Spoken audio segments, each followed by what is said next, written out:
అదే RTV app వార్తల్ని క్షణాల్లో చదివే అవకాశం ఉంటుంది. ఒక న్యూస్ పేపర్, ఒక టెలివిజన్ ఛానల్ మీ చేతుల్లో ఎప్పుడూ ఉంటాయి. నమస్తే అండి.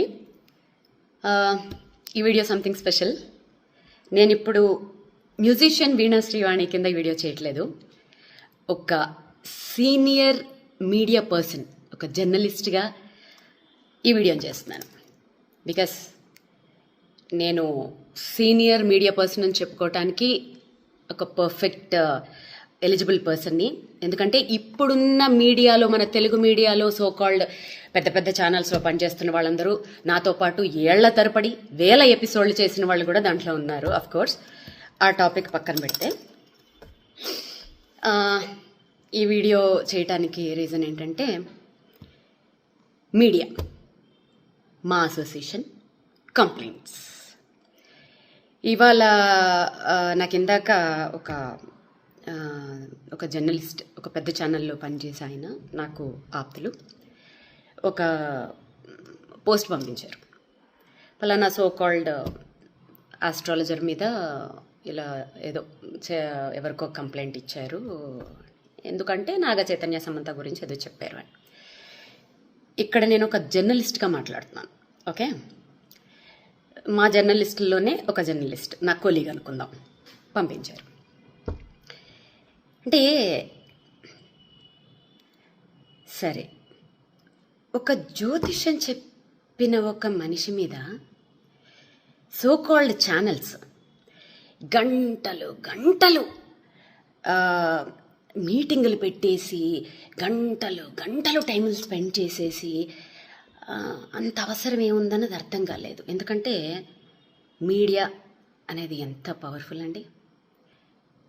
అసలు మీడియా అనేదానికి అసలు విలువే లేకుండా అయిపోయిందని అందరికీ తెలుసు. ఆఫ్ కోర్స్ నేను ఇప్పుడేం కొత్తగా ఏం చెప్పక్కర్లేదు. కాకపోతే ఒకప్పుడు, అంటే నేను పనిచేసిన టైంలో జర్నలిస్ట్ అని చెప్పుకోవాలంటే ఖచ్చితంగా జర్నలిజం పాస్ అయి ఉంటేనే జర్నలిస్ట్ అని చెప్పుకోవచ్చు.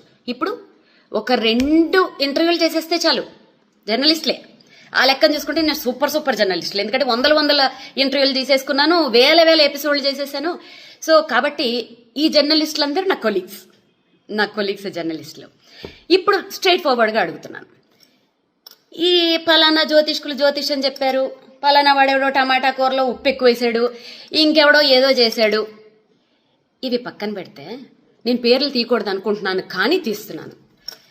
గత నెల రోజుల నుంచి ఈ సో కాల్డ్ ఛానల్స్లో రాజ్ తరుణ్, లావణ్య, వీళ్ళిద్దరిని వీళ్ళ స్టోరీని కూర్చోపెట్టి ఛానల్స్కి ఉన్న మినిమం నీకు రూల్స్ కూడా తెలియకుండా, ఒక బీప్ సౌండ్లు లేకుండా, నువ్వు వాడితో పడుకున్నావు, నువ్వు దీంతో పడుకున్నావు, బూతులు. ఇంకొకటి ఏంటంటే, ఒక ఛానల్ అయిపోయిన వెంటనే బయట చెప్పుకుంటే సిగ్గుపోతుంది, ఒక పెద్ద శాటిలైట్ ఛానల్స్ కూడా, రండి మేడం మా ఛానల్కి రండి మేడం, మీకు న్యాయం చేస్తాం. ఏం చేస్తారు? అదేదో సినిమాలో లాగా పోరాడతాం అంటే ఏం ఆడతారు అన్నట్టు వాళ్ళకి న్యాయం మీరు ఏం చేస్తారు? మీకు రేటింగుల కోసం కదా. పోనీ వాళ్ళు బూతులు మాట్లాడుతున్నారా? కాదు, ఒక పిల్ల వచ్చి కూర్చుని ఇంకో పిల్ల జీవితాన్ని లాగేస్తుంది దాంట్లోకి. ఆ పిల్ల పడుకుంది, ఈ పిల్ల పడుకుంది. వాళ్ళకి పర్సనల్ లైఫ్లు ఉండవా? వాళ్ళకి మొగుళ్ళు పిల్లలు లేరా? అప్పుడు ఏమయ్యాయి మీ మనోభావాలన్నీ? అంటే మీ మీద సో కాల్డ్ మా జర్నలిస్టుల మీదే ఎవరు కేసులు పెట్టేవాళ్ళు లేరా? ఉండరా? సో ఇది ఎవరు ఆలోచించుకోవాలి చెప్పనా? ఆడియన్స్, మెయిన్గా యూత్ ఆలోచించుకోవాలి. ఒక శాటిలైట్ ఛానల్ 24 అవర్స్లో విద్యార్థుల నోటిఫికేషన్స్ కోసం కానీ, ఉద్యోగాల కోసం కానీ, రైతుల ప్రాబ్లమ్స్ కోసం కానీ, ఆడవాళ్ల సెక్యూరిటీల కోసం కానీ, ఇంకా దేని గురించి కానీ అట్లీస్ట్ ½ an hour అయినా ప్రచారం చేస్తున్నాయండి. ½ an hour. సో మీకు ఒక విషయం, దీంట్లో మీకు ఒక ఇంట్రెస్టింగ్ టాపిక్ చెప్తాను. మా జర్నలిస్టులలో, మా కొలీగ్స్లో ఒక్క జర్నలిస్ట్ని మీరెవరన్నా అని చూడండి, తేనెటీగ మీద రాయి పడితే ఎలా ఉంటుంది తెలుసా? అలా వచ్చేస్తారు. ఆ యూనిటీ మీలో ఉండాలి. ఓకే, సో కాల్డ్ ఈ మధ్య జర్నలిస్టులు ఎలా తయారయ్యారంటే, క్వశ్చన్లు అడుగుతుంటే కూడా అది క్వశ్చన్ లాగా అనిపిస్తలేవు, నాకు ఇంట్రాగేషన్ లాగా అనిపిస్తుంది. అన్నా ఎందుకన్నా ఆ రేంజ్లో అలగాలి? మామూలుగా అడగచ్చు కదా క్వశ్చన్లు. కొంతమంది న్యూస్ రీడింగ్లు చదువుతుంటారు, వాళ్ళు న్యూస్ రీడ్ చేస్తున్నట్టు ఉండదు, ఫ్యాక్షన్ డైలాగులు చెప్తున్న ఫీలింగ్ వచ్చేస్తూ ఉంటుంది నాకు. సో ఇంకా ఏదైనా అసలు ఏ ఛానల్స్ అయినా ఒక సెలబ్రిటీని వదులుతుందా? అసలు నిజంగా వాస్తవానికి మాట్లాడుకుంటే ఈ సెలబ్రిటీలకు అసలు ప్రైవసీ లేకుండా చేస్తుంది ఎవరు? సోకాళ్ళు మనమే కదండి. వాళ్ళని ఒక ఎయిర్పోర్ట్లలో బతకనివ్వరు, వాళ్ళని ఒక కనీసం ఫ్యామిలీతో హోటల్కి వెళ్ళనివ్వరు, ఇంకెవరితోటన్నా వెళ్తే ఇంకా మంగళహారతే, వాళ్ళకి నచ్చిన డ్రెస్సులు వేసుకొనివ్వరు. ఎవరండి సెలబ్రిటీలకి అసలు ప్రైవసీ లేకుండా చేస్తుంది? సోకాల్డ్ మనమే కదా, మన జర్నలిస్టుల మిత్రులమే కదండి. ఏదైనా చిన్నది ఇష్యూ వస్తే అసలు ప్రూవ్ అవ్వవు, చిన్నది వస్తే చాలు. మొన్న నిహారిక అమ్మాయి చెప్తుంటే నాకే బాధేసింది. కెమెరామెన్లు వాళ్ళ పెరట్లోంచి గోడలు కూడా దూకేసి అసలు స్నానాలు చేయకుండా మొహాలు గడకుండా 4-5 రోజులు వాళ్ళ కొంపల ముందు దేకేసి వాళ్ళ బయటల కోసం వాళ్ళు దొంగతనంగా వాళ్ళని షూట్ చేసేయడానికి. ఏ ఎందుకంత దిగజారిపోవాలి మీడియా అంటే అదే కాదు. ఆఫ్టర్ కరోనా ఏమైపోయిందంటే ప్రతి ఒక్కళ్ళు ఒక కుటీర పరిశ్రమను పెట్టేసుకుంటున్నారు. ఆ కుటీర పరిశ్రమలు ఎంత దారుణంగా ఉంటున్నాయి అంటే, ప్రధానమంత్రి మోడీని మొదలు పెట్టుకుంటే, కొండ మీద వెంకటేశ్వర స్వామిని మొదలు పెట్టుకుంటే, ఒక జీసస్, అల్లా, దేవుడు, దెయ్యం ఏమీ లేదు. ఎవరిని పడితే వాడిని బూతులు తిట్టుకొని, వీడి బూతులు తిట్టేసుకోను. ఇది మనకి ఆర్టికల్ 19A ఇచ్చిన ఒక వరం. ఇక్కడ ఏంటంటే జోకు, ఒకళ్ళ మీద ఒకళ్ళ కేసులు వీటి మీద ఏమి పనిచేయవు. అలా పెట్టదలుచుకుంటే ఎన్నో పెట్టచ్చు. సో ఇవాళ పొద్దుట మంచు విష్ణు అన్న ఫోన్ చేసి చాలా మర్యాదగా ఎంత చక్క పద్ధతిగా మాట్లాడాడు పాపం అతను. ఆ కల్చర్ బాగా నచ్చింది. అఫ్కోర్స్ విష్ణన్న ఒక పెద్ద హీరో కొడుకు గురించి ఒక జ్యోతిష్కుడు జ్యోతిష్యం చెప్పాడని కేసులు పెడతామని వీళ్ళు పెడుతున్నారని చెప్పి మీ దగ్గరికి వచ్చిన జర్నలిస్టులని మీరేమడగాలి తెలుసా? 100 మంది, ఒక్క సినిమా మీద 100 కుటుంబాలు ఆధారపడి ఉంటాయి. ఓకేనా?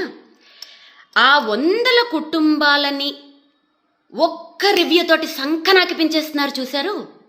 ఆ రివ్యూవర్లని ఏం చెయ్యాలి ఫస్ట్ అది ఆలోచించండి.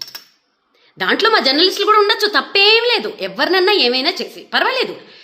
మరి 100 మంది పనిచేస్తున్న ఆ సంస్థలు నీ రోడ్ల మీదకి తెచ్చేస్తున్న ఫలానా ఈ రివ్యూవర్ల మీద మరి మీరేమీ యాక్షన్ తీసుకోరా?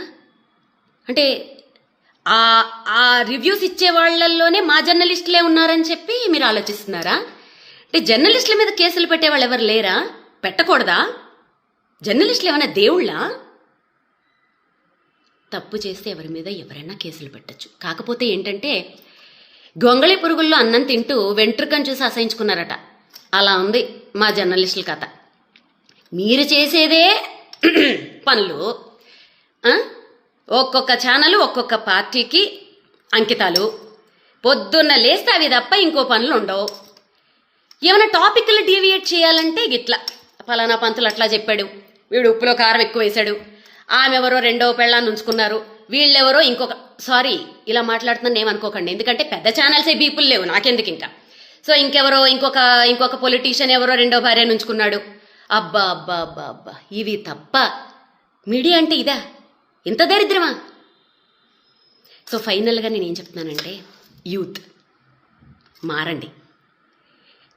వాళ్ళు ఏమంటున్నారు తెలుసా మీడియా వాళ్ళు? మంచి వీడియోలు పెడితే అసలు ఎవడో చూడట్లేదండి అని మీకే ఇస్తున్నారు. పోరాడండి, హ్యాష్ట్యాగులు పెట్టండి పెద్ద పెద్ద ఛానల్స్కి. మాకు చెత్త ప్రోగ్రాంలు వద్దు, ఉపయోగపడే ప్రోగ్రాంలు వేయండి. మా లైఫ్కి మా జీవితాలను నిలబెట్టే ప్రోగ్రాంలు, గవర్నమెంట్ని ప్రశ్నించే ప్రోగ్రాంలు మీరు వెయ్యండి. హ్యాష్ట్యాగులు పెట్టి ఫైట్ చేయండి. మీరు ఫైట్ చేస్తే సాధించలేందా?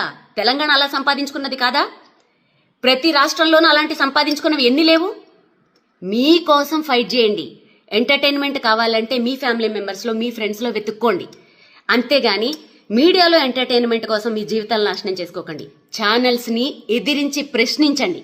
ఓకే?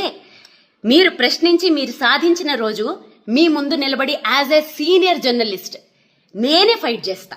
ఈ జ్యోతిష్యాలు, పురోహితుళ్ళు, అసలు ఇవన్నీ బ్యాన్. అసలు సోషల్ మీడియాలో చెప్పకూడదు.